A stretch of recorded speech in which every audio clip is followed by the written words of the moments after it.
Psychic awakening, a traitor's trust. A fleet of ships was slowly drifting in the darkness beyond the scourge stars. Strange nebula hung between the infamous systems, almost like billowing clouds or unfathomable masses of putrid spores.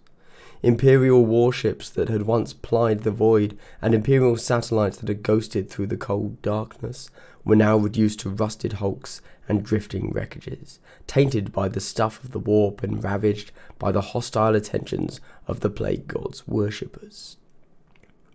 The very stuff of real space seethed with the touch of Grandfather Nurgle, for the followers of that foul deity had prevailed utterly throughout this region of space. None but they could hope to survive for long within the aegis of these utterly tainted worlds. The fleet navigated carefully.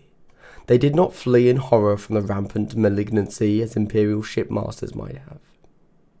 They were manned by servants of chaos themselves, a mixed force of renegades, heretics, and lowly pirates, all united under a common cause by one being. Aboard the Wretch, the sinister flagship of the fleet, that very being pondered over his prize. Amidst a dimly lit laboratory held by a stasis field that had been strengthened through unholy ritual, the casket hung in mid-air while he slowly walked around it, watching, thinking. A heavy coat sewn from human skin hid the bulk of his power armor.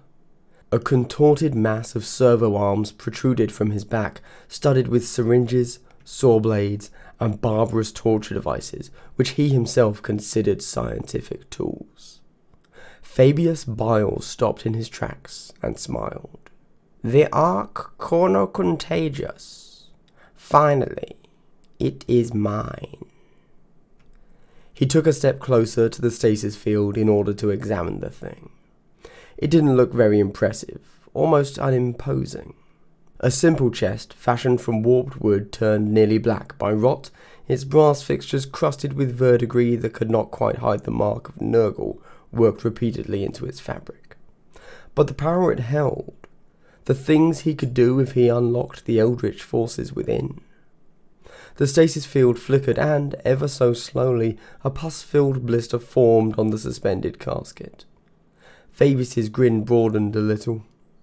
What he saw was impossible by all means, and yet the Ark Chronocontagious struggled against its constraints, too powerful to be held by such ancient and delicate technology. Too powerful even for the dark forces that Fabius's sorcerer servants had used to amplify the strength of the stasis field. The thought of these two particular minions made him sneer even more. They had become such interesting specimens after they had performed the ritual. Under the influence of the relic, their flesh had grown at an abnormal rate, making them bloated, heaving bags of ruptured meat, as far from anything human as was conceivable. On his endless search for the keys to life and death, Fabius Bile's path had crossed with the forces of Nurgle time and time again, but never had he witnessed such power. Once unleashed, the Ark Chronocontagious brought catastrophic mutations and uncontrollable growth at such an alarming rate that it could easily corrupt entire planets within a matter of cycles. Still grinning, Fabius took another step towards the stasis field, unconsciously rubbing his hands together. Yes, he could hardly wait to unlock all the secrets of this relic, to harness its full potential for his own means, to use its power. If it weren't for those inconveniences. Fabius's smile vanished as the thought crossed his mind. The Ark Chronocontagious didn't belong to him in the strictest sense, and the Death Guard weren't too happy about the way he had obtained it from them. The fools thought of it as holy, a gift from the Rainfather himself, and they had been adamant in their ambition to get it back. Since Bile and his forces had stolen it from them, the Death Guard had been doggedly pursuing his fleet, picking off ship after ship of the renegades. At last, it seemed that Fabius's ragtag fleet had shaken off its pursuers. It had been days since they had seen one of the bloated Death Guard ships, but Fabius was sure that they'd show up again soon. Without a sound, the blister on the Ark Chronocontagious popped, spraying pus through the stasis field. The disgusting droplets were immediately suspended in mid-air and hung there like revolting little stars. Intriguing, Fabius mumbled, leaning closer. Suddenly, a dissonant arm blared and the laboratory was bathed in red light. Fabius grimaced with annoyance and straightened himself. He had to deal with this matter once and for all, or he would never find the time for his work. With swift steps, his coat billowing behind him, he made for the bridge of the wretch. Behind him, the arc-cornered contagious slowly formed another blister on its pockmarked surface. "I want to speak to Bile now," Grarchan Furith growled. "Hail the wretch again." The rusty bridge of the Eagle Flenser was a cacophony of screaming alarms, misshapen servitors jabbering in a continuous flow of binaric data streams, and heretic crew members rushing to man their battle stations. Grarchan glared from his command chair at the mess that surrounded him. His massive black power armor whined in protest as he sprang to his feet. "And get some order into this madness, or I swear by the gods are." "You wish to speak with me, Lord Furith?" Fabius Bile's voice suddenly chimed in from the Vox. It was slightly distorted, but Grarchan could still hear how calm and smug the primogenitor sounded. The renegade captain's anger rose. "Are you aware that the Death Guard just emerged from the warp right at our heels?" he screamed. "They outnumber us by far. We are doomed, and it's your damned fault." "Calm down, Lord Furith," Bile said softly, and thus provoked the opposite. "I did promise you command of a mighty fleet if you served me well. No? And here you are, a master of 10 vessels. I also promised that we would obtain the relic, and we did." "I don't care about your relic, Bile," Grarchan shouted, while violently pushing away a lowly servant that begged for his attention. "All I want to know is how you will get us out of here. I did not forfeit my chapter just to die out here on your foolish whims. I swear to you, if this is our end, I will personally tear you apart." Bile paused for a moment. "You have to trust me one last time," he said. "I promise that I will get out of this alive and well." Grarchan nodded, shoving aside the tenacious serf again. "That's what I wanted to... Wait, what did you just say?" "My lord," the servant croaked, crawling on his knees and fumbling weakly at Grarchan's spike-studded greave.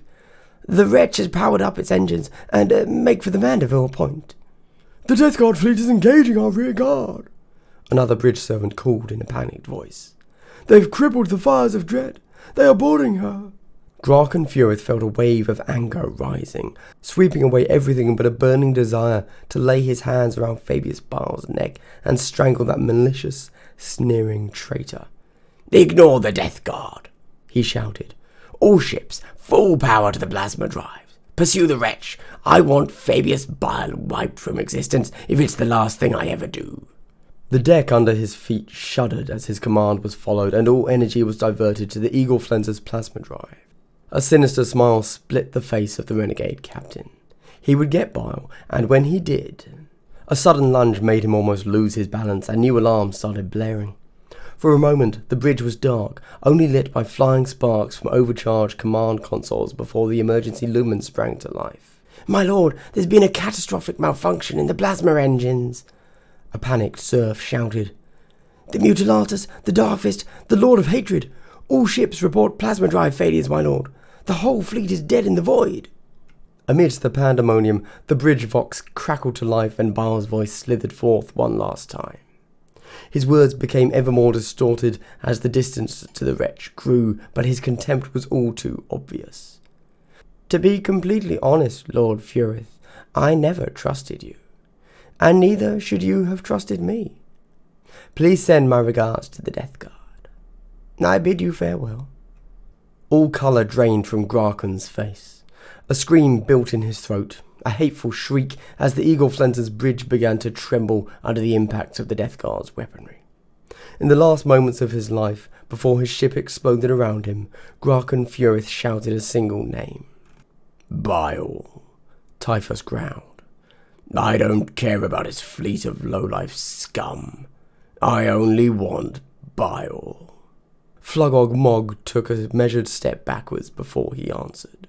Clouds of plague fires buzzed up from the tallyman's armour in agitation.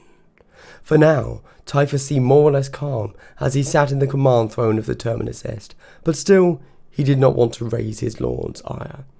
"As I said," Flogog repeated, his voice a wet rasp, "the Primogenitor's fleet was fully destroyed, but he has escaped aboard his own ship." He made another step backwards. "With the relic, I'm afraid, my master." Typhus shifted under the weight of his Terminator armor, scowling at the tallyman as though he personally was responsible. "That is unfortunate," he snarled. "But there is good news as well," Flogog added quickly. "Our creatures, the demons have scented the psychic trail of the Arch-Contagious. We don't know his plans, but we finally know where Bile is headed." "Tell me," Typhus demanded. "The wretch is on course to the Cadian Gate, my master," Flogog said. Typhus snorted. "Then we meet him there, and we have a conversation about the meaning of ownership." The Terminus Est's engines powered up, and the enormous battleship slowly set into motion. Behind it, a plague fleet consisting of dozens of blighted ships followed, leaving a trail of putrid vapors that soon frayed out into nothing in the emptiness of space.